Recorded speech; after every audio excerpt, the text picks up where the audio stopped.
Hello guys, welcome to my channel once again. Today we'll be discussing about turbojet engines. So if we go with the contents here, we'll be having an introduction about turbojet engine and the primary components of these turbojet engines. So here in primary components, it includes intake, compressor, combustion chamber, turbine and nozzle. So besides diagram, in right side of your screen, you can find and schematic diagram of turbojet engines. So if we go with the introduction, turbojet engines are the oldest kind of general purpose jet engines. Turbojet are rotary engines from the flow of combustion gases. They produce thrust by increasing the velocity of air flowing through the engine and the operation on Newton's third law of motion. So here the basic principle behind this turbojet engine is Newton's third law, that is for every action there is equal and opposite reaction, and these turbojet engines uses rotary engines. So here you will be finding rotary mechanism in compression and as well as turbine mechanisms, and the turbojets are oldest kinds of general purpose jet engines. So here in this schematic diagram we will be able to see a cold section and an hot section. So in cold section we are not going to heat the gases, and in hot section after we are going to add heat to the gases so that they will get excited and they will move with higher amount of velocity. Air will get into the engine through the inlet section, and then it goes to compression, and then it goes to combustion and then exhaust.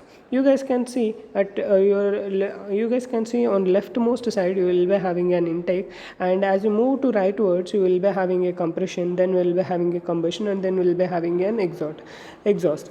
Air will get into the engine with the help of intake, and then it will go to the compression stage where the gas molecules will get compressed, and velocity will get decreased over there and pressure energy will get increased. From there this will move to combustion chamber, and then once the combustion process completes, these gases which are excited will be let out with the help of turbine.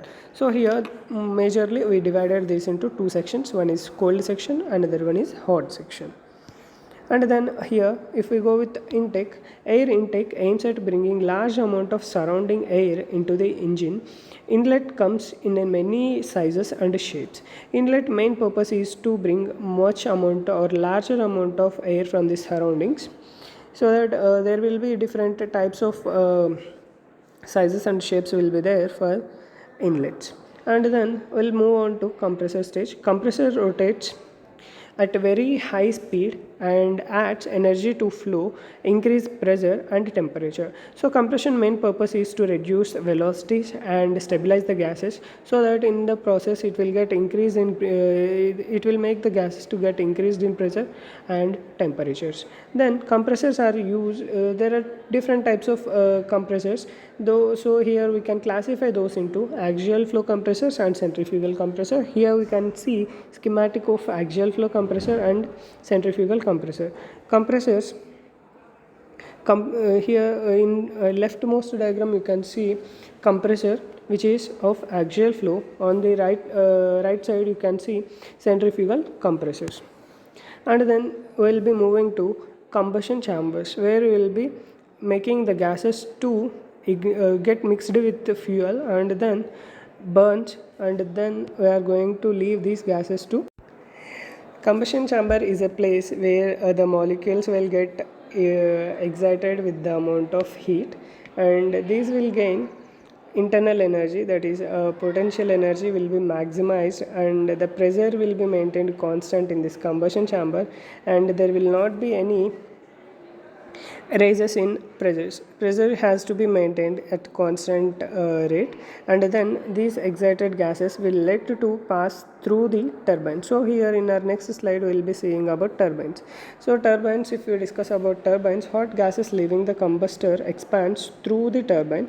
So whatever the gases burnt in the combustion chamber will be let out and let them to pass through this turbine. The hottest turbine vanes and blades in engine have internal cooling passages. Air from the compressor is passed through these to keep the metal temperatures within limits. The remaining stages do not need cooling. So as the gases gets expanded, these gases will get into somewhat a less temperature, go into a less temperatures.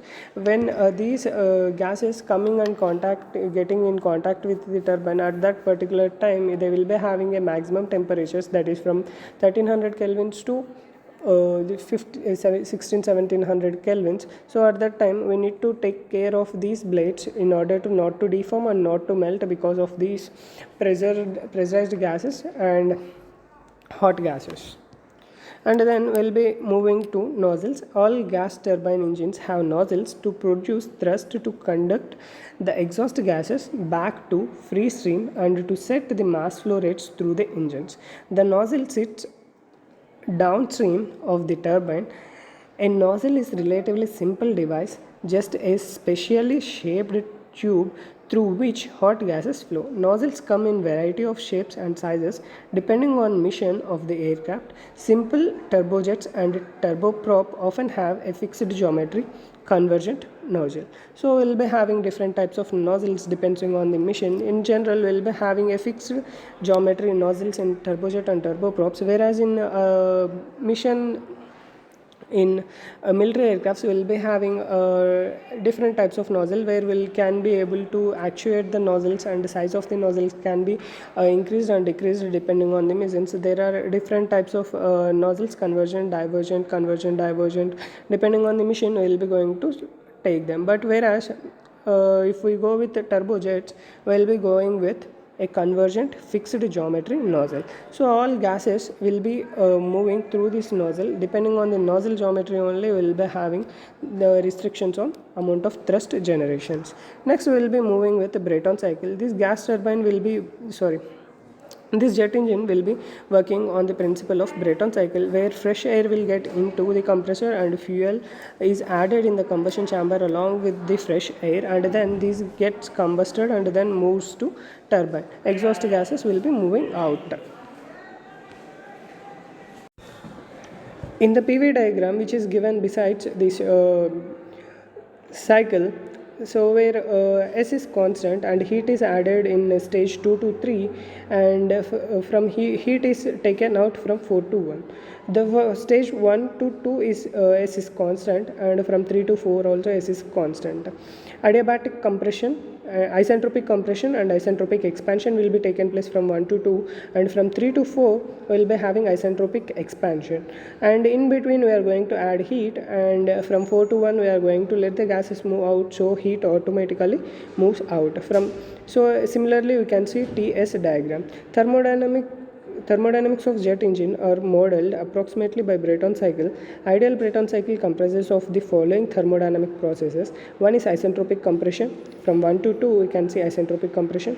From 2 to 3 we will be having isobaric heat addition. With constant pressure you are going to add heat, and then isentropic expansion process from 3 to 4 in the turbine will be taking place, and then from isobaric heat rejection will be taken from, will be considered in stage 4 to 1, that is from 4 to outlet, that is at the exit of turbine to the atmosphere. Similarly we can see the same things in TS diagram.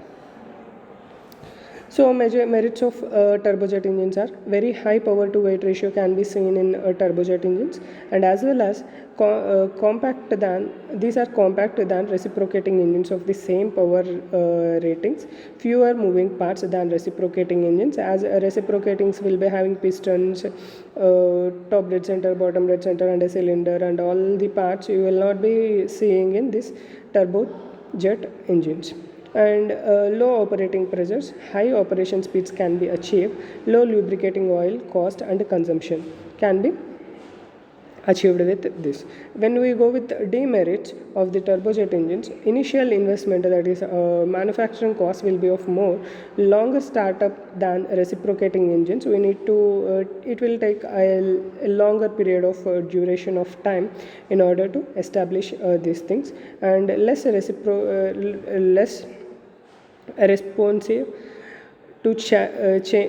responsive to change in power demand compared to reciprocating engines. That's it. With this slide we are going to close this class. If you like this video, please do like, share and subscribe. Thank you.